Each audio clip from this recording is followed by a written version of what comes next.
Good morning. This is Ray with another segment of God's creations.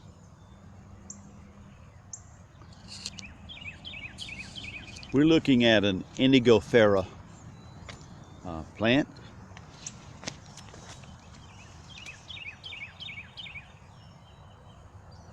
Or Chinese indigo.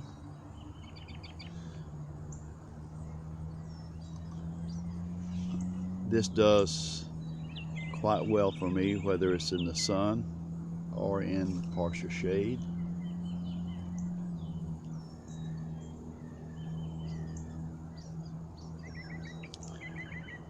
It blooms almost all summer.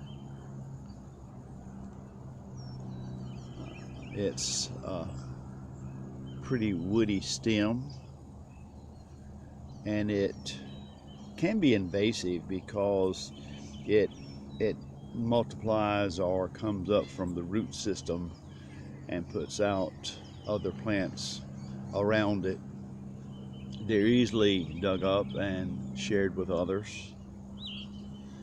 This will be 5 or 6 foot tall if it's left alone and becomes very hardy. I understand this is one of the plants that was brought to America, at least, and I guess they've used it in many other countries as a blue dye.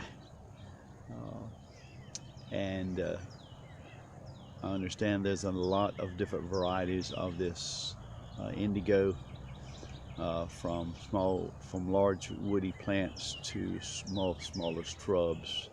But this one grows in my garden, and I have it in a couple of different places, and it's a pretty plant.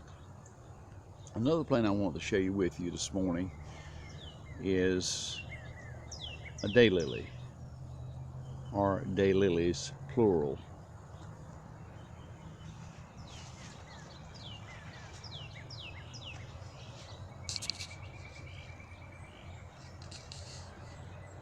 I have been growing daylilies for about 35 years.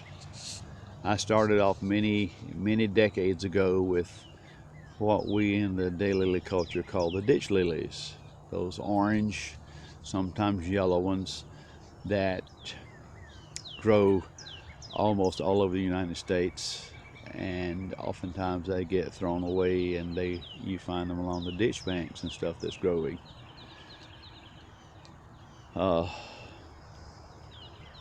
And years later I graduated from there to hybrids, and then I started hybridizing or making new varieties of daylilies, and then I got into selling daylilies and showing daylilies and all of those sorts of things.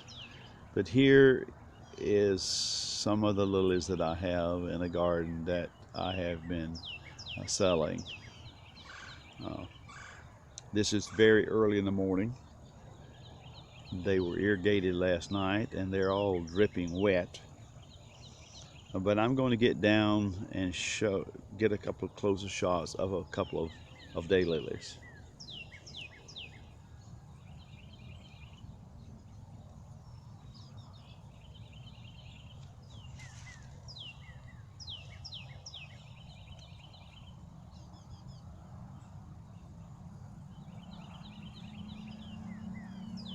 Daylilies originally is from the Far East, China, Japan, those areas. And almost anywhere you read about the daylilies, then all the different colors and all the different forms of daylilies today are taken from 3 original colors and 3 original types of daylilies. Of course, today we have large flowers, which are over 5 inches. We have daylilies that are no more than 1.5 inches to 2 inches, called minis. And we have daylilies that are, we call spiders. They're real thin. They're doubles, they're triples, they're spider doubles. They're all sorts of colors except true blue and true black. Hybridizers have been trying for decades to create a blue or black lily, primarily blue, but have not totally successful, although there are many cultivars out there now in the last 20 years that have those color traits in them. But in the last 100 years, there has been a lot of hybridizing done in the daylily culture. There are over 80,000 registered daylilies in the American Hemiacalis Society, and I have 9 registered in that society.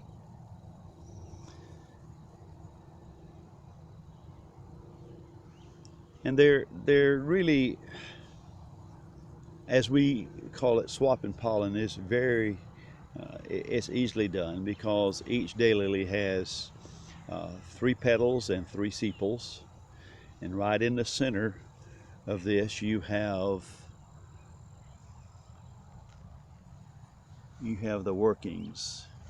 There's 6 black. These are the pollen carriers, and you have 1 female sticking up very much higher than the other. So you take the pollen from one and put it on the female of another, and you have a cross. And it may not be something that you want to keep, but at least it will be your own personal hybridized daylily, and something you can be proud of in that sense in your garden. It's a fun hobby to see what you produce and see what you create over time, and you'll get a lot of things that you want to dig up and throw in the trash pile, but every now and then you'll get something that you're really proud of and you'd like to keep and maybe even name for someone and register it in the Daylily Society. But daylilies are really relatively easy to grow. The modern hybrids are not as easy to grow as the older ones. Farther we get away from the original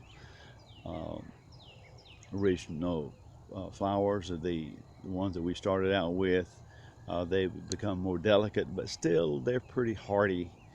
And with the right pH, the right amount of fertilizer and water, daylilies will give you a lot of bloom. The only thing is they are day lilies. They bloom in the morning, they close at night, and you have to get another bloom the next day. And so hybridizing, you have to get out early in the morning and get your pollen done before bees get out, and so that you'll have a cross that you made instead of one that the bees and the natural pollinators has made.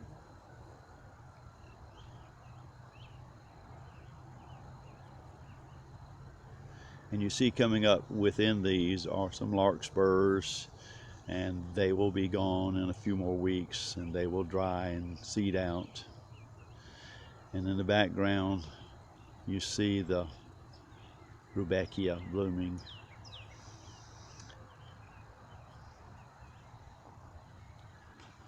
Next Monday is Memorial Day, a day here that we celebrate in America to celebrate the military people who've lost their lives or given their lives for the country.